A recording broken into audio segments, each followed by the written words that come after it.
skyscrapers at the heart of any city are the most beautiful sights that you can have in that city. Brooklyn has joined a group of these cities who can boldly boast of a skyline worthy of view. The city's skyline has just undergone a significant transformation as its first skyscraper reached its full dizzying height, a height that is absolutely jaw-dropping. It's a sight you won't want to miss, so join us in this video as we explore Brooklyn's tallest skyscraper of the future. The Brooklyn Tower, also known as 340 Flatbush Avenue Extension and later 9 Kibalb Avenue, is a very tall, largely residential mixed-use skyscraper being built in New York City's downtown Brooklyn district. It is located close to Flatbush Avenue on the north side of DeKalb Avenue and was built by JDS Development Group. The main tower of the skyscraper, which has 93 stories and is 1,073 feet, 327 meters tall, was built by SHOP Architects. The tower is not just the first very tall structure in Brooklyn, but also the highest structure outside of Manhattan in all of New York City. The Dime Savings Bank building, which was constructed in the 1900s, is still standing at the foot of the tower. The bank building has a domed roof, a diagonal entry portico facing Albee Square, and a white marble front with colonnades. An inner hexagonal rotunda of the bank serves as shop space. Amenity areas will be 120,000 square feet, 11,000 meters squared in size in the structure. About 150 residences and 425 rental flats, totaling about 466,000 square feet, will be housed in the skyscraper, 43,300 meters squared. According to Mowbray and Ufinger's plans, the bank building was constructed between 1906 and 1908. Halsey, McCormack and Helmer added upon the old structure, which served as the bank's primary branch for nearly a century. The bank was sold off in 2014 and the newly named The Brooklyn Tower has been under construction at the site since 2018 and has cost a total of $750 million. Now, the landmarked early 20th century Dime Savings Bank's white marble neoclassical front is obscured by the skyscraper's fluted black stainless steel, bronze and glass exterior. The defunct bank was purchased by JDS Development Group, the project's driving force, for $95 million in 2016. Its complex inside is being repaired and transformed for use as a storefront, while its rooftop will house residential amenities including a pool that wraps around the dome.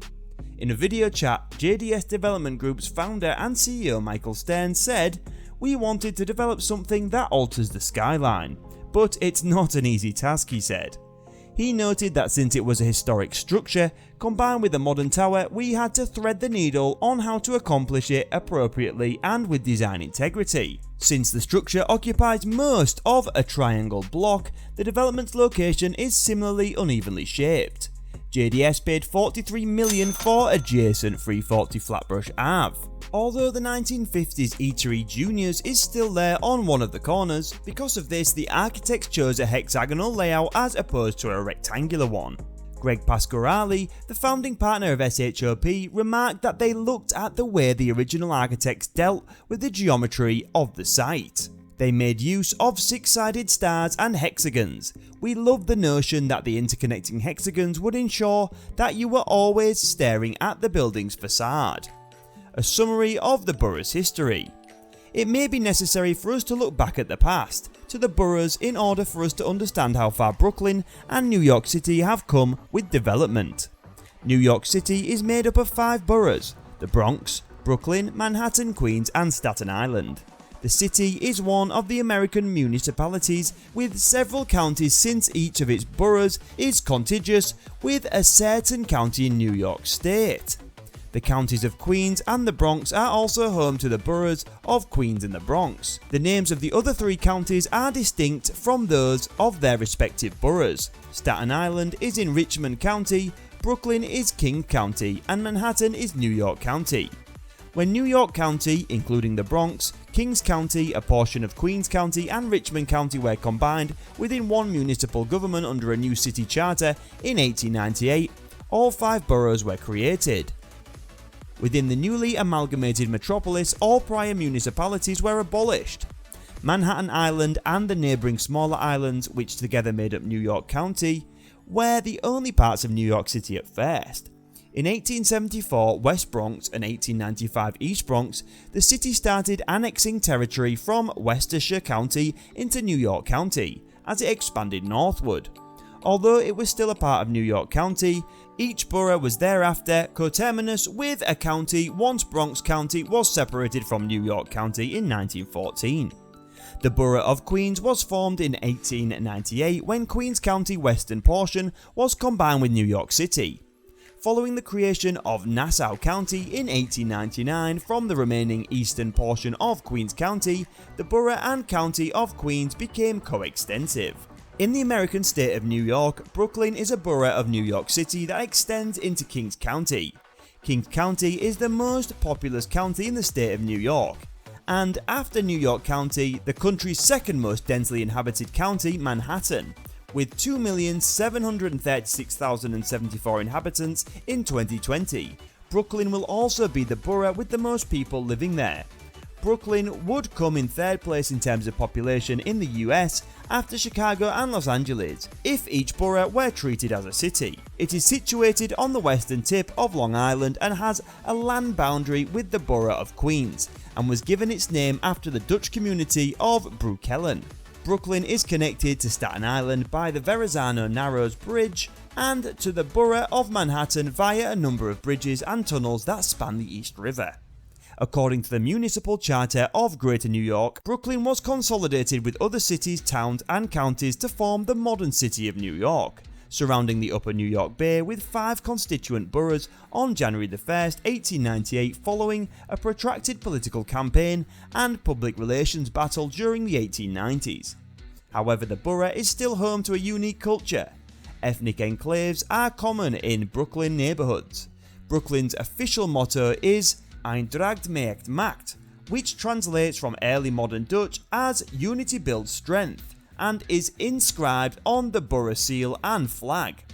Brooklyn has seen a revival as a hipster hotspot in the early decades of the 21st century, which has been accompanied by gentrification, sharp rises in home prices, and a declining housing affordability. Affordable housing units must be included in certain new buildings. Brooklyn has developed into a booming centre of entrepreneurship, high-tech startup companies and postmodern art and design during the 2010s. And today it has become a city of insane features and structures. A look at Brooklyn's skyline would leave you a heads up for a few minutes. A dynamic skyline. While the tallest recent addition, 9 DeKalb, may stick out, it is really one of several new constructions that are drastically changing Brooklyn's image. According to figures from the 2020 census, Brooklyn, which was already New York's most popular borough, had the most increase in population over the preceding 10 years compared to its other 4 equivalents, with a 9.2% increase bringing the total to 2.74 million. Developers have focused on downtown Brooklyn and Brooklyn Heights as the next sites to expand the city skyline, as New York migrants and former Manhattanites have crossed the Brooklyn Bridge. For 80 years after its construction in 1929, Brooklyn's tallest skyscraper was the Williamsburg Savings Bank Tower. However, since 2009, it has dropped to the bottom of the list of the top 10. However, Pasquarelli claims that the development of the Brooklyn Tower does not imply that the city would soon see the building of further skyscrapers. We anticipated that this structure would be the highest in Brooklyn, and it likely will remain such for many years to come. Really, there is nowhere else where a structure of this height could be constructed. However, in Manhattan, a distinct scene emerges, with ultra-slim luxury buildings rising even taller, many of them gathered in a region known as Billionaires Row, right below Central Park. 111 West 57th Street was one of the residential places JDS and SHOP previously developed. The spindly 432 Park Avenue, which according to a New York Times report earlier this year, has experienced flooding, loud wind sway, and electrical explosions to the unfortunate sounding PENN15 office tower, which reportedly became a source of contention between former Governor Andrew Cuomo and outgoing Mayor Bill de Blasio, are just a few of Manhattan's super talls that haven't always made headlines for the right reasons, not just your regular super tall. The Brooklyn Tower is unique among residential super tall buildings, in that it provides more than just multi-million-dollar apartments. There are 400 rentals in addition to 150 condominiums that Stern refers to as being rationally sized, with 30% of them being designated as affordable housing under the Housing New York program. According to Stern, billionaires' row and apartments for the ultra-elite who may or may not live there come to mind when thinking of super tall buildings in New York. This is a genuine building that actual people will occupy and be a part of the fabric of the city. It's simply basically a different type, he said. Despite the fact that the gentrification has been a contentious issue in other boroughs, where new projects may sometimes cause friction, 9 DeKalb's local community board showed no opposition to the project in 2016. According to the local newspaper, the Brooklyn Eagle, the board's land use committee warmly endorsed the idea, and the Landmarks Preservation Commission swiftly authorized the project as well. The idea of erecting Brooklyn's highest structure definitely appeals to the project's developers and designers, but Pasquarelli believes the new addition to the city's skyline will take on greater significance. We spoke a lot about what it means to install a super tall in Brooklyn at the very beginning, he added. Is it exclusive to Manhattan?